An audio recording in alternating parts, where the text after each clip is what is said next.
பார்க்கலாம். சட்டமன்ற தேர்தல் தொடர்பாக இன்னும் சற்று நேரத்தில் ஓபிஎஸ் ஆலோசனை மேற்கொள்ள இருக்கிறார். எந்த கட்சியுடன் கூட்டணி வைக்க இருப்பது என்பது தொடர்பாக இந்த ஆலோசனை கூட்டத்தில் விவாதிக்க இருப்பதாகவும் தகவல்கள் கிடைத்திருக்கின்றன. இது தொடர்பான முழுமையான விவரங்களுக்கு இணைகிறார் எமது செய்தியாளர் ராஜேஷ். அவரிடம் பேசலாம். வணக்கம் ராஜேஷ், விவரங்கள்.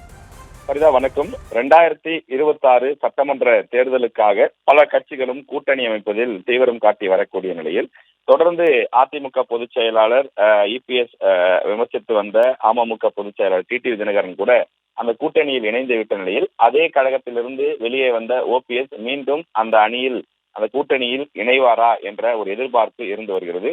ஓபிஎஸ் அவர்களை பொறுத்த வரையிலே அவர் தற்போது அதிமுக தொண்டர்கள் உரிமை மீட்பு கழகம் என்ற ஒரு அமைப்பை ஏற்படுத்தி அவர் செயல்பட்டு வருகிறார். அவ்வப்போது மாவட்ட செயலாளர்கள் கூட்டம், பல்வேறு நிர்வாகிகளுடனான ஆலோசனை கூட்டம் ஆகியவற்றை நடத்தி வருகிறார். ஆனால் இதுவரை தன்னுடைய நிலைப்பாடு என்ன என்பது குறித்து தெரிவிக்கவில்லை. ஏற்கனவே தை பிறந்தால் வழி பிறக்கும் என்று சொல்லியிருந்தார். எனவே ஜனவரி மாதத்தில் அவர் தன்னுடைய முடிவை அறிவிப்பார் என்று எதிர்பார்க்கப்பட்ட நிலையில் ஜனவரி மாதமே முடிய போகிறது. அவர் என்னதான் முடிவெடுக்கப் போகிறார் என்று பெரும் எதிர்பார்ப்பு அவரது ஆதரவாளர்கள் மத்தியிலே எழுந்திருக்கின்றது. அவரை நம்பியிருந்த முன்னாள் அமைச்சர் வைத்தியலிங்கம், அதே போல மனோஜ் பாண்டியன் உள்ளிட்டோரெல்லாம் வெவ்வேறு கட்சிகளில் திமுகவிலே சென்று சேர்ந்து விட்டார்கள். சில பேர் அதிமுகவிலே சென்று சேர்ந்து விட்டார்கள்.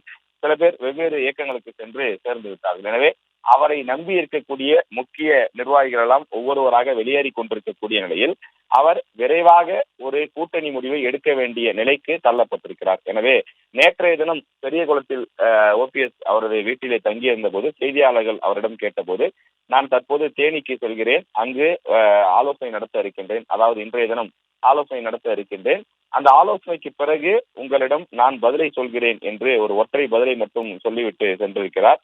இதனிடையேதான் தேனி மாவட்டத்தில் அதிமுக தொண்டர்கள் உரிமை மீட்பு அந்த குழுவினுடைய செயலாளராக இருக்கக்கூடிய சையதுகான், தீவிர ஓபிஎஸ் ஆதரவாளர், அவரது தலைமையிலே இந்த ஆலோசனை கூட்டத்திற்கு ஏற்பாடு செய்யப்பட்டிருக்கிறது. தேனியில் ஓபிஎஸ்னுடைய ஆதரவாளர்கள் மற்ற மாவட்டங்களை விட சற்று கூடுதல் என்று எதிர்பார்க்கப்படும் நிலையில் அவர்களுடைய மனநிலை என்ன, அவர்கள் யாருடன் கூட்டணி வைத்தால் சரி என்று சொல்கிறார்கள் என்று ஓபிஎஸ் கருத்து கேட்க இருப்பதாக தெரிகிறது. இந்த கூட்டத்திற்கு பிறகாவது ஓபிஎஸ் மௌனம் கலைத்தால் நல்லது, ஒரு முடிவை எடுத்து அறிவித்தால்தான் அது சரியாக இருக்கும் என்று சொல்கிறார்கள். தற்போதைய சூழ்நிலையில் ஓபிஎஸ் தங்களுடைய கூட்டணிக்கு வர வேண்டும் என்று திமுகவும் தீவிரமாக காய்களை நகர்த்தி வருவதாகவும், அதே நேரத்தில் பாஜக கூட்டணியில் இணைவதற்கான முயற்சிகளும் தொடர்ந்து மேற்கொள்ளப்பட்டு வருவதாகவும் தெரிகிறது. இன்றைய ஆலோசனை கூட்டத்திற்கு பிறகு ஓபிஎஸ் நிலைப்பாடு குறித்து தெரிய வர வாய்ப்பு இருக்கிறது.